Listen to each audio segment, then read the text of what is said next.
yang selanjutnya yaitu stand up comedy. Tepuk tangan.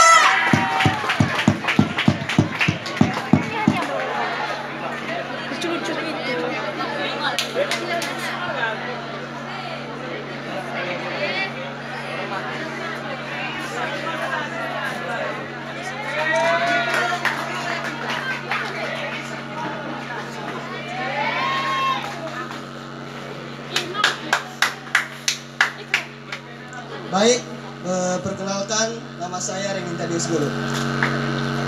Dulu saya berhobi sepak bola, tetapi sekarang saya hobinya membaca. Saya suka membaca. Setiap hari saya membaca, karena saya selalu membaca, baik sedang tidur, baik di saat tidur, bangun, mau makan, sesudah makan, saya selalu membaca. Ibu sangat senang kepada saya, sehingga ia berharap anak ini nanti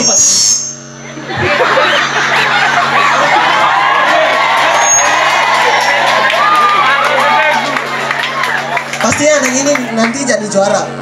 Dia pasti nanti akan berhasil.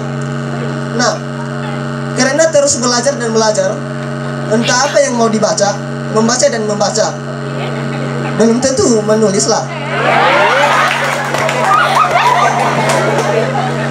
Sampai ujian hingga pengumuman hasil kejuaraan kelas, tetapi saya nggak masuk juara.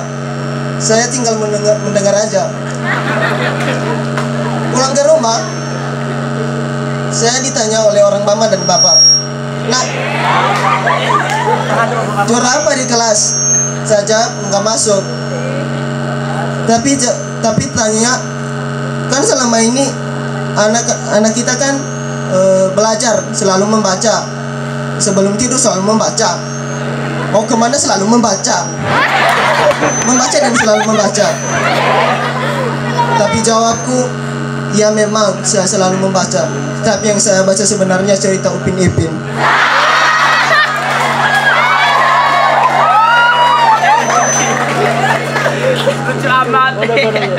Hingga esok harinya saya selalu berdoa kepada Tuhan supaya ujian selanjutnya bisa saya jadi juara, walaupun saya tidak belajar. Tidak ada yang mustahil bagi Tuhan lah. Biarpun nggak belajar, biarpun nggak belajar di sekolah maupun di rumah, tidak ada yang mustahil bagi Tuhan. Jadi juara lah. Kebanggaan orang Tuhan juga jika jadi juara. Saya menelpon ibu guru di sekolah. Saya bilang, "Bu, maaf Bu, mengganggu Bu. Hari ini Bu, saya nggak bisa ke sekolah. Soalnya Bu, perut saya sakit." "Sakit Bu, sakit. Benar sakit Ibu." Ibu guru saya menjawab, "Iya, ada apa?" "Ya Bu, bisa izin saya hari ini kan Bu?" Dia bilang, "Sebelum kamu minta izin sama ibu, udah izin nih karena hari ini udah libur." Selanjutnya, karena selalu pikir-pikir bagaimana nih jadi juara, hingga hari Sabtu ibu menyuruh saya belanja ke pasar, belanja apapun yang mau aku suka. Sampai di pasar, saya mau membeli 1 ikan dan 2 buah telur. Ada seorang gadis cantiknya luar biasa, sehingga giginya nampak di luar. Dia nanya sama saya, "Bang, orang abang ini jelek, tapi saya rasa aku ini ganteng juga loh." Ketika ia menanya sama saya, "Bang, kenapa hanya 1 ekor ikan dan 2 buah telur yang dibeli? Kenapa nggak dibeli banyak? Kalian kan banyak di rumah, ada 18 orang. Lumayan, 2 orang tua, yang lainnya itu anak-anak."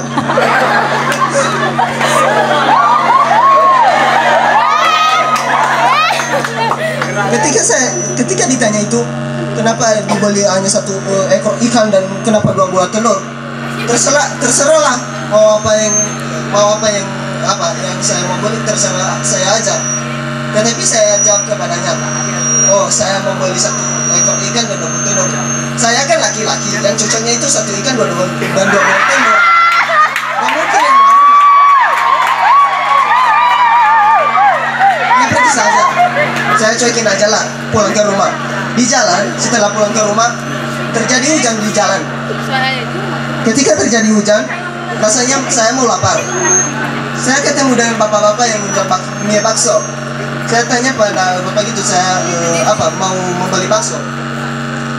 Pak, ada mie bakso ya Pak? Ada. Mie-nya ada kan? Ada. Enggak. Baksonya enggak. Udah habis. Tapi yang persisnya ada ya Pak? Ada. Tapi apa? Apa yang ada Pak? Tinggal 1 penyesalan. Oh iya Pak, saya pesan 1 aja lah Pak. Saya duduk menunggu baksonya. Ketika karena lama, saya berteriak, Pak, mana mie baksonya lho Pak? Saya sangat lapar. Bapak itu menjawab, ini nak, baru datang. Kenapa baru datang Pak? Ya iyalah nak, penyesalan saya udah datang terlambat. Di TV juga sering terdengar berbagai berita-berita. Berita itu mengenai perkelahian, pertengkaran di berbagai sekolah, baik itu antar guru dengan guru maupun siswa dengan siswa. Maka seorang pewawancara dari luar negeri bernama Remintadius atau Pak RT mencoba melakukan pewawancaraan. Dia mewawancarai sebuah sekolah dengan mendatangi seorang bapak kepala sekolah. Katanya, Pak, kenapa di sekolah kita selalu terjadi Pak? Perkelahian ya Pak? Oh, jawab Pak kepala sekolah. Oh ya, karena itu semua diakibatkan karena Bapak KTU.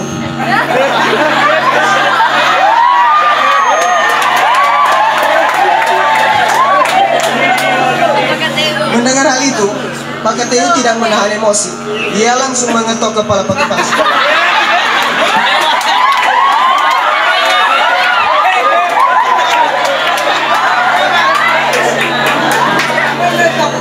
Ketika hal itu terjadi, tersenyumlah Bapak kepala sekolah kesakitan. Untunglah ada beberapa guru yang masih tersisa di dalam kantor. Mereka menahan Pak KTU sehingga perkelahian tersebut tidak berlanjut tetapi bersambung.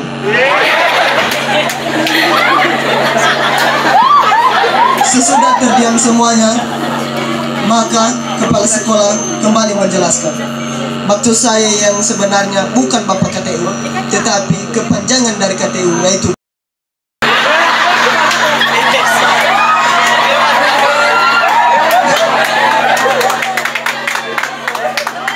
jika tercium sebuah haruman, sebuah bau yang disebut dengan kentut, maka semua ini saling menuduh siapa yang kentut, siapa yang menimbulkan baunya ini.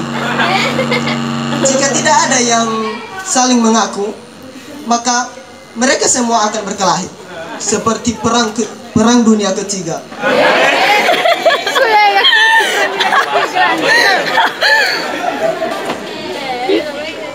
Sehingga perkelahian pada saat itu ya tidak berlanjut lagi. Berhentilah sampai di situ. Pudahlah pada saat itu dan hancur pada saat itu. Pulang ke rumah, pewawancara yang tadi ia ketemu dengan 3 orang ibu-ibu yang sedang berbincang. Ibu yang satu ini bertanya, Bu, tahu nggak saya udah punya suami?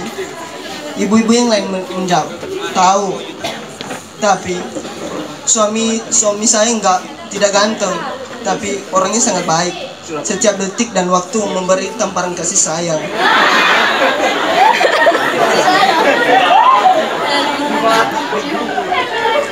Kenangan ini Bu sulit untuk aku lupakan. Setiap detik maupun saya tidur tetap saya impikan. Pada saat ia sedang berbicara, keluarlah tangisan yang berupa air mata yang dapat diapakan seperti embun yang mengalir begitu saja. Ketika ia menangis, ibu kedua mencoba menghiburnya. Bu, Jangan menangislah, Bu.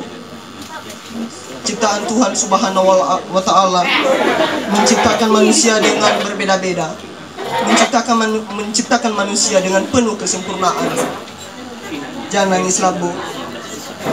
Kan suaminya masih ada kan, Bu? Jawab, Bu, yang satu tadi masih ada. Untunglah, Bu.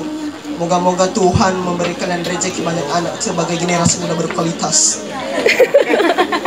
Tetapi ibu yang satu ini tidak berhenti menangis. Dia terus saja menangis.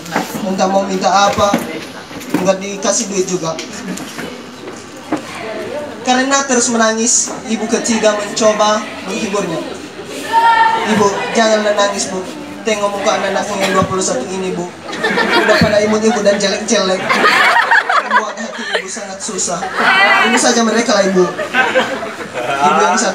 Ibu yang satu menjawab, terima kasih sahabatku yang baik. Engkau pasti dimasukkan ke dalam neraka kalau sudah mati.